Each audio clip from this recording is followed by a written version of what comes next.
మాజీ ముఖ్యమంత్రి వర్యులు కేసీఆర్ గారి పుట్టినరోజు శుభాకాంక్షలు నా తరపున కాంగ్రెస్ పార్టీ తరపున ఈ వేదిక ద్వారా తెలియజేసుకుంటూ,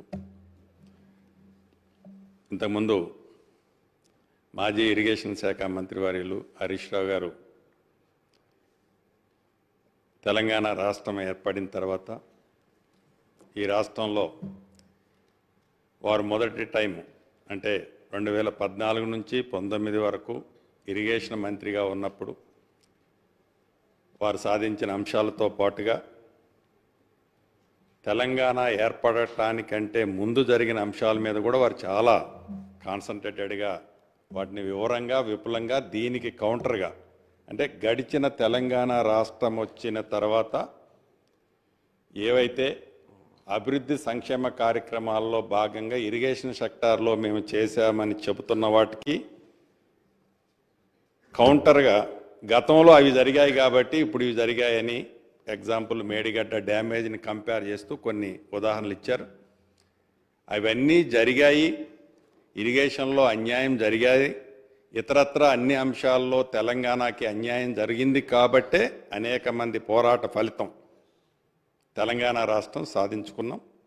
ఈ సాధించుకున్న తెలంగాణ రాష్ట్రంలో ఈ 10 సంవత్సరాలు అటు గోదావరి పరివాహక ప్రాంతాలు, గోదావరి మీద ఉన్న బ్యారేజీలు రిజర్వాయర్లు కానివ్వండి, ఇటు కృష్ణా పరివాహక ప్రాంతంలో ఉన్న బ్యారేజీలు రిజర్వాయర్లు కానివ్వండి, వీటన్నిటినీ మ్యాక్సిమం లిఫ్ట్ ద్వారానే గత ప్రభుత్వం వాటిని ఏర్పాటు చేయటం జరిగింది. ప్రధానంగా ఈనాడు అసలు ప్రధానమైన అంశం మేడిగడ్డ మీద డ్యామేజీ. మేడిగడ్డ అంటే కాళేశ్వరం అంటే ఒక్క మేడిగడ్డేనా అనేది వారు లేవనెత్తే అంశం. ఒక్క మేడిగడ్డే కాదు, కాళేశ్వరం అంటే వారు చెప్పినట్టు వందలాది కిలోమీటర్ కాలువలు, టర్నల్స్, పంప్ హౌజెస్, ఇతరత్ర రిజర్వాయర్లు ఉన్నమాట వాస్తవం.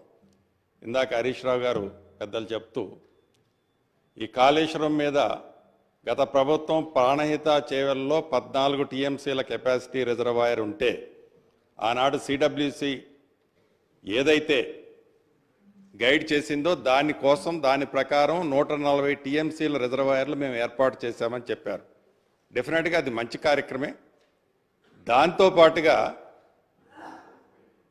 ఏదైతే పాలమూరు రంగారెడ్డిలో కూడా రిజర్వాయర్లు ఏర్పాటు చేశారు.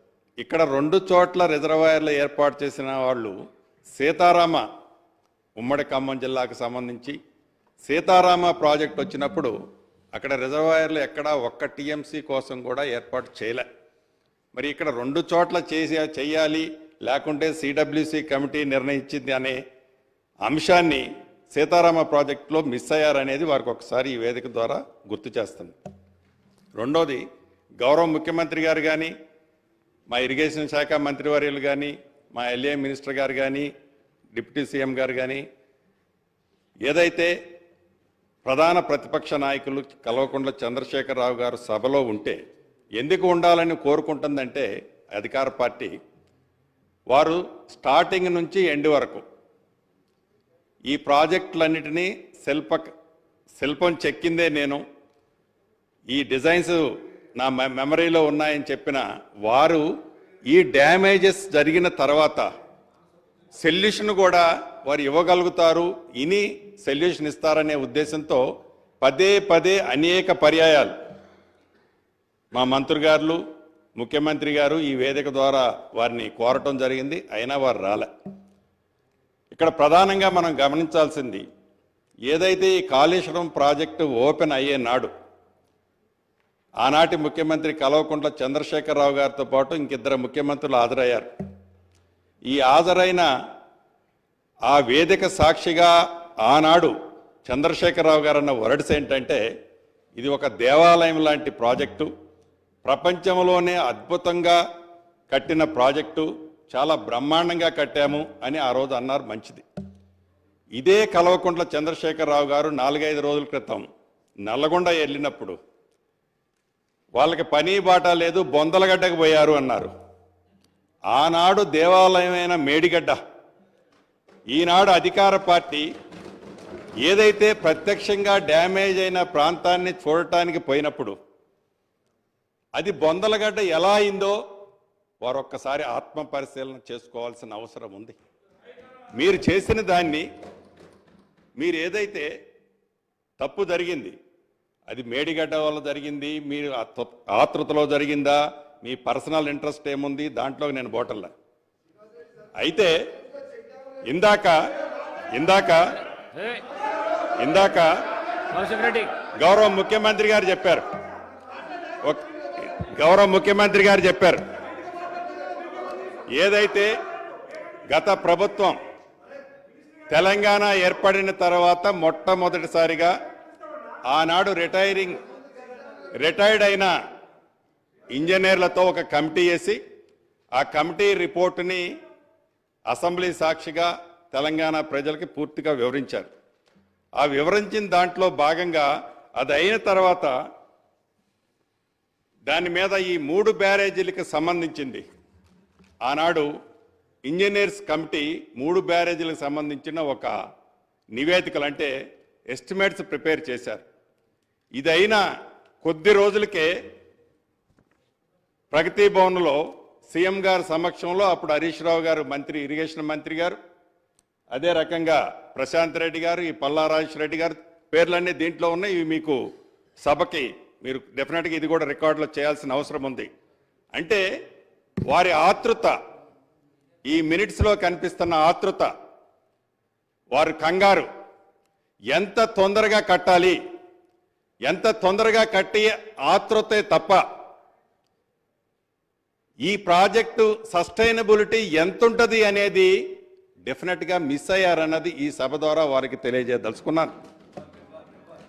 దీంట్లో రెండో అంశం, ఇందాక మాజీ మంత్రివర్యులు హరీష్ రావు గారు చెప్తూ మహారాష్ట్రకు సంబంధించిన దాంట్లో గత ప్రభుత్వం అంటే కాంగ్రెస్ ప్రభుత్వంలో లెవెల్ 152 దగ్గర రిక్వెస్ట్ ఆనాడు ఉండే.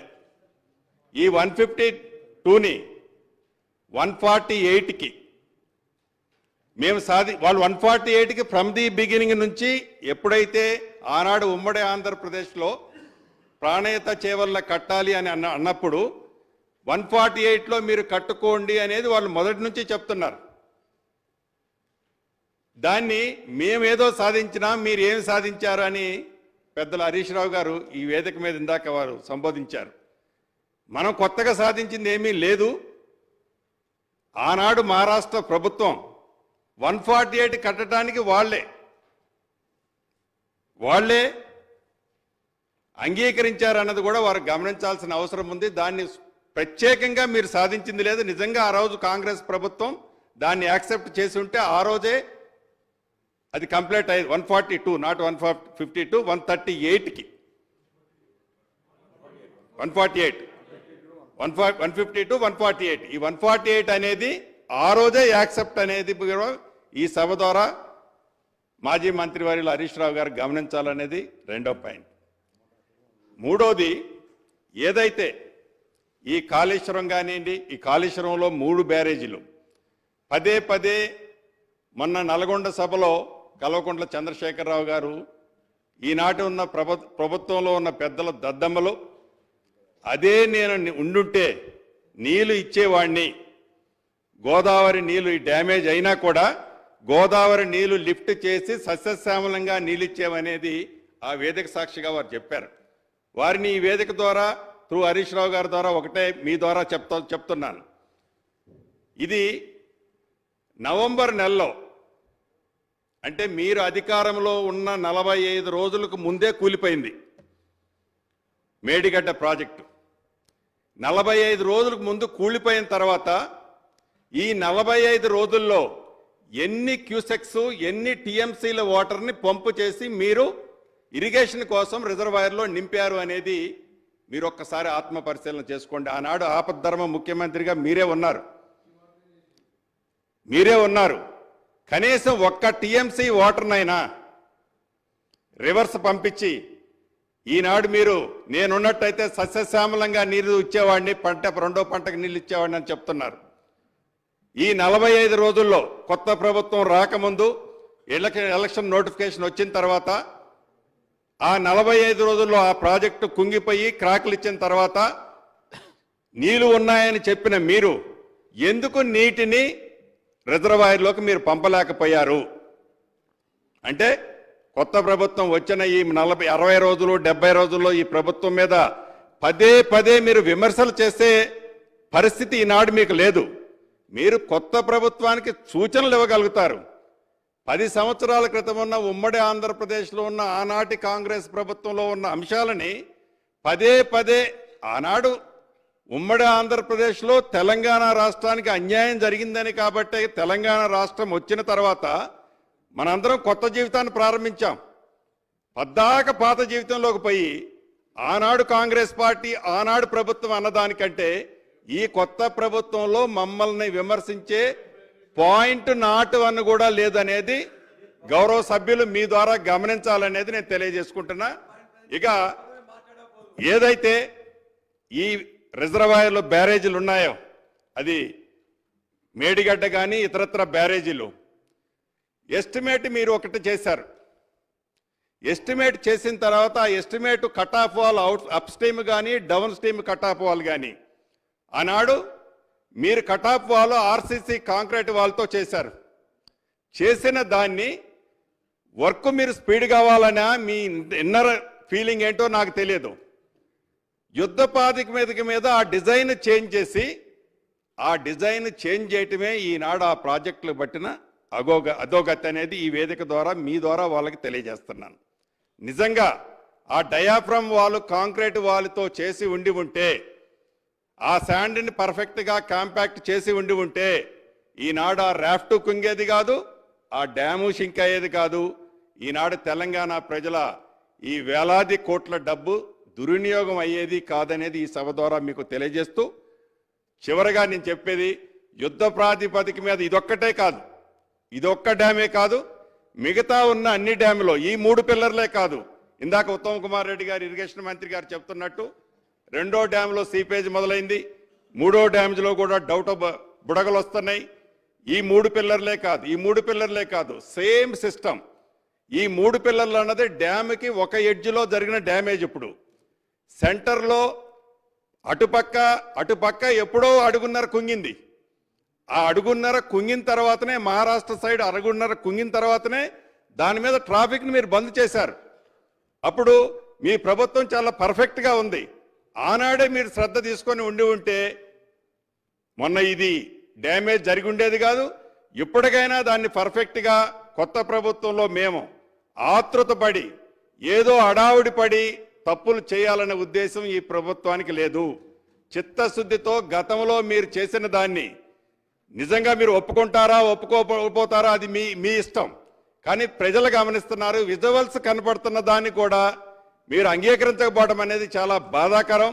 అంగీకరించిన దాన్ని కూడా మీరు ఆతృతతో కట్టారా, ఎవరు కట్టారు, ఎంతమంది కట్టారు, ఎట్లా కట్టారు, డిజైన్లు ఎందుకు మార్చారు, దీనికి కారకులు ఎవరు, ఎంతమంది సస్పెండ్ చేశారు, వరద వచ్చినప్పుడు ఎన్ని పంపులు మునిగిపోయినాయి, పంపులు మునిగిపోవటానికి కారణం ఏంటి, దాని మీద చర్యలు ఏం తీసుకున్నాము అనేది కూడా మనం గమనించాల్సిన అవసరం ఉంది. తప్పకుండా ఈ ప్రభుత్వం చిత్తశుద్ధితో గౌరవ మంత్రి గారు కానీ ముఖ్యమంత్రి గారు కానీ మా ఎల్ఏ మంత్రి గారు కానీ చాలా వివరంగా చెప్పారు. వీటి మీద మీరు చేసిన తొందరపడి ఈ ప్రభుత్వం తప్పులు చేయాలని ఈ ప్రభుత్వానికి లేదు అనేది చాలా స్పష్టంగా మీ ద్వారా గౌరవ మంత్రివర్యకు తెలియజేస్తూ, నిజంగా కల్వకుంట్ల చంద్రశేఖరరావు గారు కూడా సభకు వచ్చి ఉంటే వారు అనుభవంతో ఏదైతే దాన్ని ఇన్డెప్త్గా ఆనాడు స్టడీ చేసి కట్టారో ఆ కట్టింది యువతల డిబేట్ ఈనాడు జరుగుతున్న తర్వాత ప్రత్యక్షంగా కనపడుతుంది. కాబట్టి ఆ కనపడ్డ దాన్ని ఎలా రెక్టిఫై చేయాలనో మంచి సూచనలు ఇచ్చి ఉంటే ఈ ప్రభుత్వం తప్పకుండా స్వీకరించి ఉండేది. అటువంటి పరిస్థితి లేకపోవటం, వారి సభకు రాకపోవటం కూడా నిజంగా దురదృష్టకరం అని మీ ద్వారా ప్రధాన ప్రతిపక్ష